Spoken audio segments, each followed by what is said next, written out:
10 ऐसे एसेट जो आपको फाइनेंशियली फ्री बना देंगे।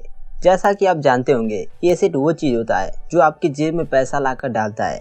तो आज मैं आपको 10 ऐसे एसेट शेयर करने वाला हूँ जो आपको बहुत जल्दी फाइनेंशियली फ्री बना सकते हैं। अब फाइनेंशियली फ्री होने का क्या मतलब है? फाइनेंशियली फ्री होने का मतलब है इतना पैसा कि बेसिक ज़रूरतों के लिए ना सोचना पड़े। जैसे कि आपकी मंथली खर्चे 30,000 हैं और आप 35 साल की एज तक फाइनेंशियली फ्री होना चाहते हैं, तो 30,000 इंटू 12 यानी साल के 3,60,000 into 35 years equal to 1,26 lakh. अगर आप इतना पैसा 35 साल के तक जोड़ लेते हैं तो आप फाइनेंशियली फ्री हो सकते हैं। नंबर 1, मैनेजिंग ए बीपीओ। बीपीओ का मतलब होता है बिजनेस प्रोसेस आउटसोर्सिंग को संभालना। इसमें कई बड़ी कंपनियां अपने कुछ बिजनेस प्रोसेस को एक्सटर्नल सर्विस प्रोवाइडर या बीपीओ कंपनी या एजेंसी को दे देती हैं और हम एजेंसी बन सकते हैं और इनके टास्क को कंप्लीट करके दे सकते हैं। इसमें आपको sales and marketing, accounting, research, customer service and और भी इससे रिलेटेड काम करने को मिल सकते हैं। आपको इनके कामों को करते समय क्वालिटी और डेडलाइंस को ध्यान में रखना पड़ सकता है। Number 2, commodities. हमें गोल्ड एंड सिल्वर में पैसे डालने चाहिए क्योंकि बहुत से इन्वेस्टर लोग का मानना है कि अगर आप एक इन्वेस्टर हैं और स्टॉक मार्केट में पैसा लगाते हैं तो कुछ पैसे गोल्ड एंड सिल्वर में भी लगाने चाहिए। ऐसा इसलिए क्योंकि इसकी वैल्यू कभी कम नहीं होने वाली है, ये बढ़ती रहती है और जहाँ पे आपका पैसा इन्फ्लेशन की वजह से कम होता रहता है वहाँ पे इसकी वैल्यू कंटिन्यू बढ़ती रहती है। Number 3, business. फाइनेंशियल फ्रीडम को जल्दी हासिल करने के लिए आपको अपना बिजनेस स्टार्ट करना चाहिए। बिजनेस एक ऐसा तरीका है जिससे आपको कुछ ही सालों में फाइनेंशियली फ्री बना सकता है। आप अपने एक्सपर्टीज के हिसाब से स्मॉल बिजनेस स्टार्ट कीजिए और उसे धीरे धीरे स्केल करते रहिए। अपने कॉम्पिटिटर्स को समझें और मार्केट ट्रेंड्स को फॉलो करें। आज के दौर में टेक्नोलॉजी का यूज करना बहुत ज़रूरी है। अपने बिजनेस को ऑटोमेट करें और ऑनलाइन प्रेजेंस को बनाएं जिससे आपको और भी कस्टमर मिल सकें। Number 4, REIT। जिस तरह से हम म्यूचुअल फंड में बहुत से लोग मिलकर एक एक्सपर्ट को पैसे देते हैं कि वो किसी अच्छे कंपनी में इन्वेस्ट करे और हमें वहाँ से रिटर्न्स आते हैं, ठीक उसी तरह से REIT होता है, real estate investment trust. Real estate में जब हम प्रॉपर्टी के एक्सपर्ट को पैसे देते हैं तो जब वो अच्छी प्रॉपर्टीज खरीदते हैं तो उसका रिटर्न सब में डिस्ट्रीब्यूट कर देते हैं। इसमें हमें रेंटल इनकम के साथ साथ जब प्रॉपर्टी की एप्रिसिएशन होती है तो उसका बेनिफिट भी हमें मिलता है। Number 5, knowledge. आपका नॉलेज सबसे बड़ी संपत्ति होती है। अगर आप किसी को सिखा सकते हैं तो आप अपने ज्ञान को एसेट में बदल सकते हैं। टीचिंग या मेंटरिंग के थ्रू आप अपना ज्ञान दूसरों के साथ बांट सकते हैं। ज्ञान को असली महत्व तभी मिलता है जब आप इसे अमल में लाते हैं। Number 6, index funds.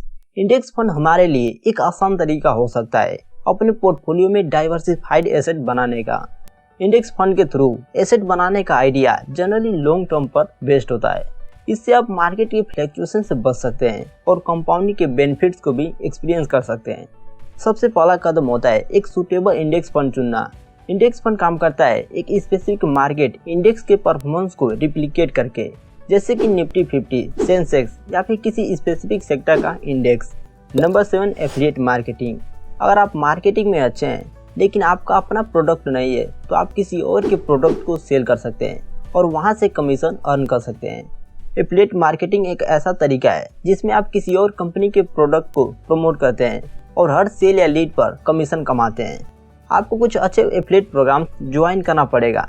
इसके लिए आप रेपुटेड कंपनीज के एफिलिएट प्रोग्राम में रजिस्टर कर सकते हैं जहां से आपको यूनिक एफिलिएट लिंक्स मिल सकते हैं। Number 8, influencer marketing. Influencer marketing एक पावरफुल तरीका है अपने ऑडियंस को एंगेज करने का और ब्रांड्स को प्रमोट करने का। यहाँ पर आपसे ब्रांड्स अपना प्रमोशन कराने के लिए इन्फ्लुएंसर को कांटेक्ट करते हैं और जब आप उनके ब्रांड को प्रमोट करते हो तो उसके बदले में आप एक कमीशन चार्ज कर सकते हैं। यहाँ पे भी आपके लिए विन विन सिचुएशन हो सकता है। Number 9, bonds. बॉन्ड्स एक तरह का फाइनेंशियल इंस्ट्रूमेंट है जिससे लोग इन्वेस्ट करके अपने लिए एसेट बनाते हैं।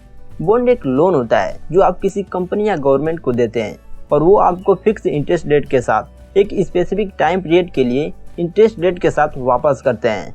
Bonds generally low risk investment होते हैं, स्पेशली गवर्नमेंट बॉन्ड्स, क्योंकि गवर्नमेंट बॉन्ड्स पर गवर्नमेंट की गारंटी होती है, इसलिए वो रिलेटिवली सेफ होते हैं। अगर आपने बॉन्ड्स को होल्ड किया हुआ है और मार्केट में इंटरेस्ट रेट कम होते हैं तो आपके बॉन्ड्स का वैल्यू भी बढ़ सकता है। Number 10, cash. कैश एक इम्पोर्टेंट एसेट है। कैश आपको सडनली अपॉर्चुनिटीज का फायदा उठाने में हेल्प करता है। ये अपॉर्चुनिटीज किसी भी डोमेन में आ सकती है, जैसे real estate investment, stock market में अपॉर्चुनिटीज या बिजनेस एक्सपेंशन। अगर आपके पास कैश होगा तभी आप सडनली मार्केट के फ्लैक्चुएशन का फायदा उठा सकते हैं। तो ये था आज का डे 7 सीरीज में फाइनेंशियल एसेट जो आपको फाइनेंशियल फ्री बना सकते हैं। अगर आप चाहते हैं कि आपको लाइफ लॉन्ग इनकम आती रहे तो 1-2 एसेट बना के रुकना नहीं है और एसेट बनाते रहना है। याद रहे, फाइनेंशियल फ्रीडम एक लंबा प्रोसेस है और इसमें पेशेंस और मेहनत करने की जरूरत होती है। कभी कभी आपको अपने प्लान में भी बदलाव करना पड़ सकता है, इसलिए पेशेंस बनाए रखें और कंटिन्यू मेहनत करते रहें। और अब अगर आप यह जानना चाहते हैं कि सोच का अमीर बना जा सकता है तो राइट साइड वाली वीडियो को वॉच कर सकते हैं।